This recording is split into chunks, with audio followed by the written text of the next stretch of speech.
Dude, that's serious. Man. Cole-Partee, welcome, man. What's happening, Jake? Man, how you been? I'm good, brother. I just want you to talk about how you incorporate feel into your grooves. Man, the best way I can explain that would be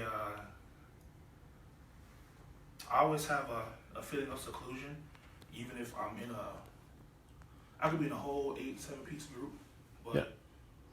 all I really feel is low end most of the time. So it's pretty much like a body vibration, and if I feel it, things seem to be tighter, but the best way I can describe how I influence, how I use it or utilize it, I pretty much, if it feels right on my hands and it feels right on my skin, and then it just floats. There's no rhyme or reason for how any of that comes about. It's just if it feels right, it feels right. If it doesn't, it doesn't. But the goal is to get it to feel right, every single time. But as opposed to all the cats that are using machine parts today to sample and right. The human heart, it comes from your heart. It comes from your heart, your soul. So where did your heart grow the most on the bandstand? Where does it grow the most, or where did it grow the most? Where did you learn did you have a calling from the beginning? Yeah, man. Let's see, I'm from Akron, Ohio. I grew up on this little beat down street called Grace. And I loved it over there. I miss it today. But growing up, my mom, my whole family, but especially my mom at that point was heavily at the church. So I was like maybe 2, I believe.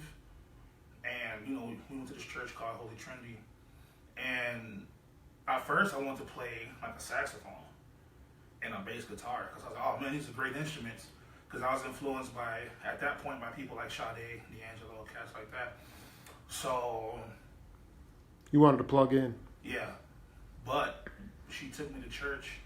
And the first thing I could remember is I would always run to the front because that's where all the organs and the drums that the choir was.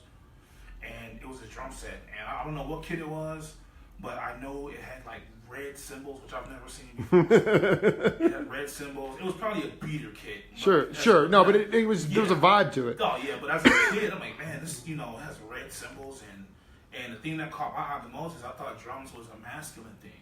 Right. But at the church, it was this woman named Angela Lewis. Wow. Who was playing. She was cooking the groove. Man, but she looked suspiciously like Sheila E. But I never. Sheila E's supposed to be coming to Tucson for the Jazz Fest. Yeah, I know. Yeah. No. But anyway, so she was rocking the kit. She was rocking the kit, and so I tried to imitate it when I went home. So my mom had long hair, so she always had all these hairbrushes and everything just laying around all over the place. And she also cooked, so she had all the big southern cooking bowls, and so I would line them up in the little order, and try to act like I'm playing drums. And then at that point, that's when people still use lampshades. So I would smack those, and they would rock back and forth, like a cymbal. And so instead of beating me down, which she could have did, for using her hairbrushes to beat on the dishes and the Sure. She decided to go and take me back to the church to where Angela was. Now at that point, the sticks were super huge in my little hands at that time, and I was too short to reach the pedals. So everything was handwork for the first couple of years of me learning. And then by the time I was around 6 or 7, I was given the opportunity to start playing in front of the church. But even up until then, in the backyard, there was always rubble and bricks and boards everywhere. So dangerously, I would take rusty nails. Wait, you said what was in the backyard? Just rubble. Rubble was in the backyard. So just stuff that never got built up. It was just never got built up. It was always. So you were banging on that stuff too, though. I was taking nails and bricks and trying to literally find some stability to build I would use a brick for a tom, and I would have it was just this weird funky setup, and I would just try my best in the backyard to try to make a drum set, and I'm this doesn't sound like a drum set at all, but I never stopped wanting to play. I want to stop you. People keep chiming in about this. Can you talk about or demonstrate maybe on the 3-piece? The stealth qualities. People love the 3-piece. They keep saying nice 3-piece kit. What's the Well, let's not miss the groove. People they were loving that groove. Dude. I mean, I know you need a little break, you know. Oh, no. Yeah. No, I'll get back to it. But believe it or not, the 3-piece little situation happened out of necessity. I play so much, I can't lug an 8-piece kit everywhere. There you go. So I need to be able to put everything on my body. Which requires you to then. You have to compensate in what way? With less, or you just have to tell me a little bit about body positioning and like how you have to feel it. To compensate for it, honestly, a lot of people think it's harder because you don't have extra drums to hit. I think it's easier because I don't have extra drums to hit. There you go. So, and that's pretty much how it works. And I compensate by being absolutely tight with the groove because you could do everything you want to. And yeah, there's always going to be a time when a bunch of drums and cymbals are called for, and trust me, I have found those moments. But I don't know, they really don't appeal to me anymore like they used to, because it'll be like this. So I'd rather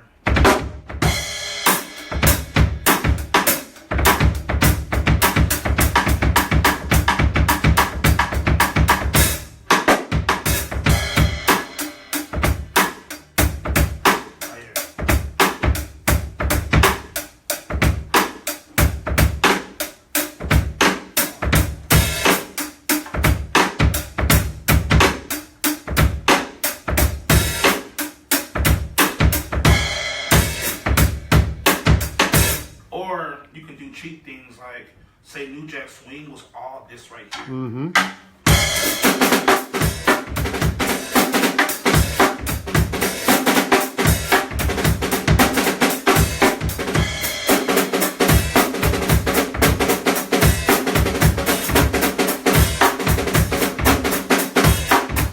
And so it pretty much came from knowing, like, because I play, I believe it's the molar technique if I'm correct, but it's just down like this. Yeah.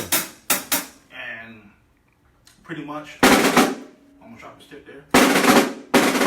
So it needs to, like, it feels good right here.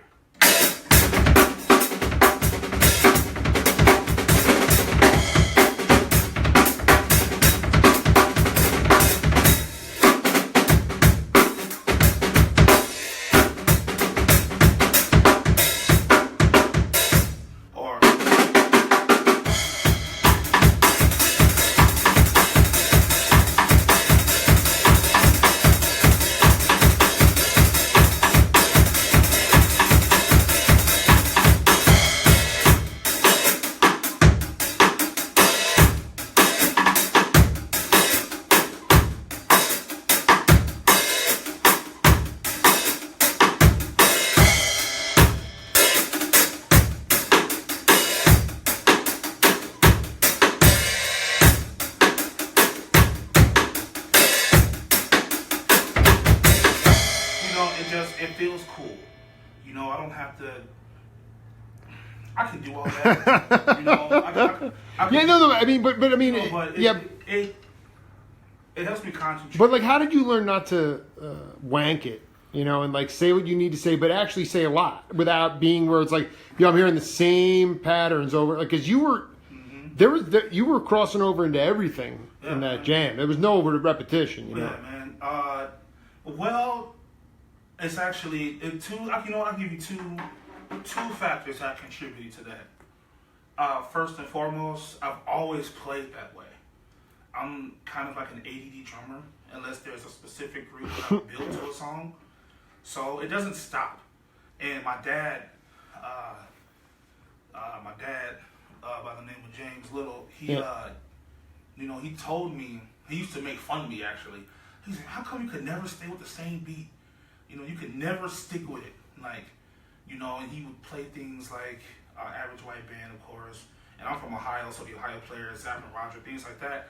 He's like, "You see that?" But I'm like, I don't like doing that, you know. When I got older, I found the purpose for it, and I do it. But at that point, I'm like, man, I just want to beat these things, sure. You know. So, like, I can't help myself. It's literally a reaction. Right, no, but I mean, like, you could have been punished when you were beating those pans and lampshades. Very close. Very close. Talk about in your family, but then as a culture in America, like how the significance of music has changed. Obviously, you grew up in a hard, it was a different, it was different. But how has the significance of music changed, especially within the black community?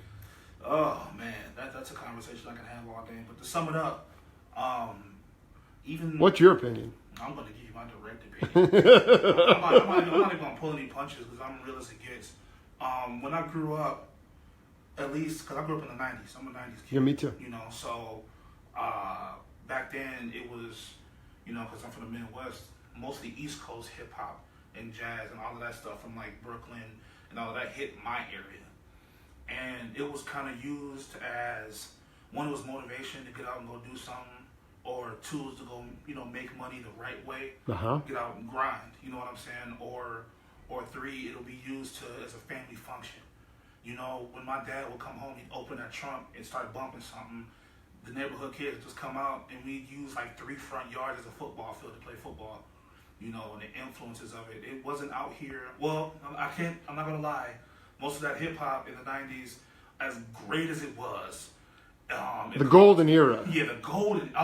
My favorite. And that's not my bag, but I just know when I see records, it was the golden era. Man, Redman is my favorite. Go back to the messages. The messages were not sinister though. They brought people together. Now, granted, some music did cause some murders because some music will get you so riled up. Yeah, right. It's like, bump me, please, so I can, go ham. But it was more about, enjoying your people. Being black was a beautiful thing, and even as being black in this country alone can sometimes be considered a crime to some people, depending on where they're from, just for being, a darker shade of color. Whereas today, unfortunately, as far as black music is concerned, you have to go out and seek positive black music. You have to go look for it. And if you want it, you'll find it. But the powers that be that get to play the music that most of us get to hear, and unfortunately, there's always this weird gap where anybody born after like 96 and they're stuck in it.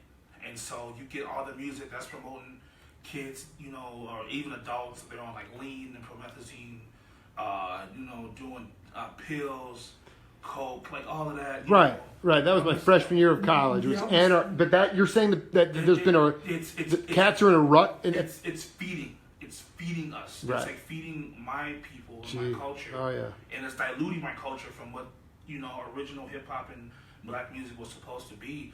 Most black music back in the day was used to make people aware of what's going on elsewhere, so that you either A, get out of your situation, or B, be appreciative of where you are. Now they're just promoting the same thing: money, drugs, women, and that's it. And there's more to music than that. A lot more. That's how I feel about it. It's changed dramatically, and it actually breaks my heart, if I'm being completely honest.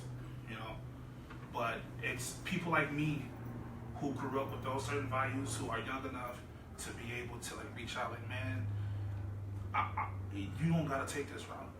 And this right here, people don't do no more. Music programs gone. Well, why don't you just let's just did the drums save you from a different life? Yeah. And the power of rhythm and the power of consciousness expansion for Partee through the drum set, through the trap set. When I was 18 years old, I was walking home and I was shot in the drive-by, right in my right shoulder blade. So drumming for me was taken away. And I've done some things that I'm not proud of, things my mother couldn't dream of, or, and especially when I'm out at night by myself or in the wrong crowd, when I was shot, I felt like that was a warning. Like, you have this ability that you were given, and it can easily be taken away from you. And so once I recuperated, I made the decision to leave, and I went straight to California, San Francisco, to the Bay Area. And then about a few months later, I settled out here and found a new home doing all of this. I've had 3 drum sets. Growing up, I had 1, and it was for years, since I was a kid till I was a graduate of high school, the same drum set. Till being out here to be able to purchase multiple, and live my dream as a musician. I've played with legends, and I can honestly say I took the best route possible for me. I even went home to see if I could restart back home, and it was just nothing for me. But as soon as I got back here, I was placed in this group, that group, playing the rooftop at the playground, to hitting the Rialto. I'm like, you know what? I might as well take the hint. And I've always said this, and I continue to it, and this is my personal belief: the gift that God has given you is meant to take care of you, and I make pretty good money doing this. It's from something that not everybody can do. You like, again, this town is. I mean, you can live. You don't have to live. You have to make a lot of money to live okay here, but your calendar's filled up, and you're gigging as a musician professionally. Yes, every single week. Mazel tov. And not for peanuts either. Right. That's the thing, and I teach as well, so I have my own side hustle, but I play and I get paid, and I can go home and pay my bills. And what was that profound thing you just said? What God creates you, it takes... the gift that God gave you is meant to take care of you. Yeah, there you go. Amen to that. That's how I personally feel. And anybody that is in my circle or that's doing this can attest to it. Anybody that's doing anything else, basketball players, football players, boxers, fighters, anything. If it's a gift, it was a gift that's meant to do you good. You know? It's just how it is. Before we wrap, can you just send off some good vibes on the kit? No, I'm going to send out all bad vibes, Jake. Let me see here. Cole-Partee. Yeah, man. So let's go ahead and get the rocking. Yeah, man. Thanks for being part of Organic Creation. Well, you're all right. No. Or you can play with your hands too. Yeah, that's right. There we go. There we go. Now, I'm not as good as I would like to be with these.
You know, I think I'm gonna practice with these brushes, Jake. You know, Partee, before, what's your advice to younger cats who are like, you know, whining and moaning about, you know, where they just need to get off their ass? What would you say to them as far as like opportunities? You clearly have carved out opportunities to make a living as a musician, you know, which is the I always play contrarian to that, so it's inspiring to me. So what's your advice to the My advice Now, as an avid couch potato myself, not even gonna act like I'm not. Right. So I love the honesty, dude. But I will say this: nobody is gonna give you anything. Nobody owes you anything. At some point, you're not gonna be able to call mom and dad. Being an adult is the hardest thing I've ever had to do. But you can say you want it, but until you act like you want it, you're never going to get it. And I acted like I wanted it, and I got it. How long you been operating like that? You know,